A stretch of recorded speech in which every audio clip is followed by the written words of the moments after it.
Assalamualaikum warahmatullahi wabarakatuh. Saya Sylvia Madani, peserta magang Bimba Polisida. Saya akan menjawab pertanyaan tugas di luar kelas hari kedua. Pertanyaan mengenai metode individual system. Yang pertama, apa pengertian individual system? Individual system adalah proses belajar yang berpusat pada anak sebagai subjek belajar.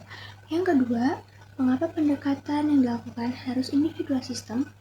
Agar sesuai dengan kondisi dan kebutuhan masing-masing anak. Yang ketiga, apa tujuan yang ingin dicapai dengan melakukan pendekatan secara individual system? Tujuannya agar proses belajar dapat dilakukan secara bertahap atau small step system. Yang keempat, di Bimba, murid dan guru memiliki peran masing-masing. Sebutkan apa peran guru dan murid. Peran guru adalah membimbakan, sedangkan peran murid adalah belajar dan mendapatkan pendidikan.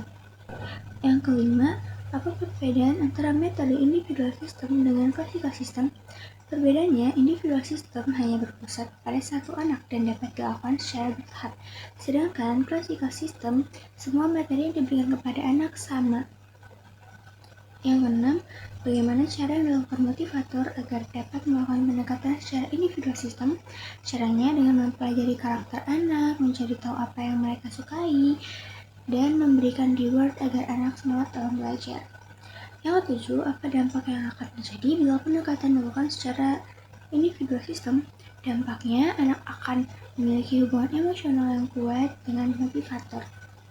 Yang kedelapan, apa dampak yang akan terjadi bila pendekatan dilakukan secara klasikal system?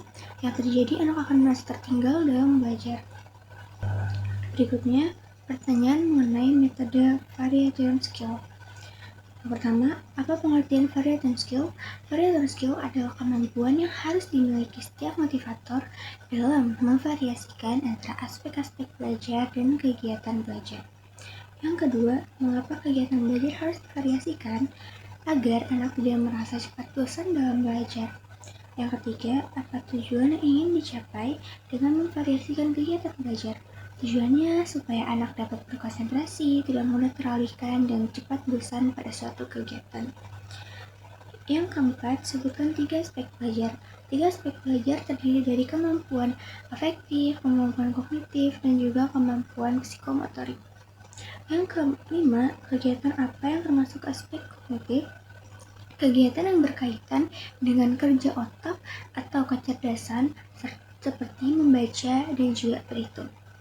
Yang keenam, kegiatan apa yang termasuk aspek efektif? Kegiatan yang berkaitan dengan hati seperti bernyanyi, berdialog, berdongeng, ataupun bercerita. Yang ketujuh, kegiatan apa yang termasuk aspek psikomotorik? Kegiatan yang berkaitan dengan penggunaan anggota tubuh. Contoh pada motorik kasar itu seperti menangkap dan melempar. Sedangkan pada motorik halus contohnya itu seperti mewarnai, menarik garis, dan juga menulis. Yang ke-8, bagaimana cara motivator memvariasikan kegiatan belajar dengan aspek belajar? Caranya yaitu dengan memvariasikan aspek afektif, kognitif, dan juga psikomotorik. Berikutnya adalah pertanyaan mengenai teori dasar dalam psikologi pendidikan. Yang pertama, apa yang dimaksud dengan the law of effect atau hukum akibat? Hukum akibat maksudnya suatu akibat dari yang kita berikan kepada anak. Jika proses belajar terasa menyenangkan, maka anak akan semangat untuk terus belajar. Yang kedua, apa yang dimaksud dengan the law of experience atau hukum latihan? Latihan adalah maksudnya jika kita terus-menerus melatih anak secara berulang, maka anak akan merasa mampu.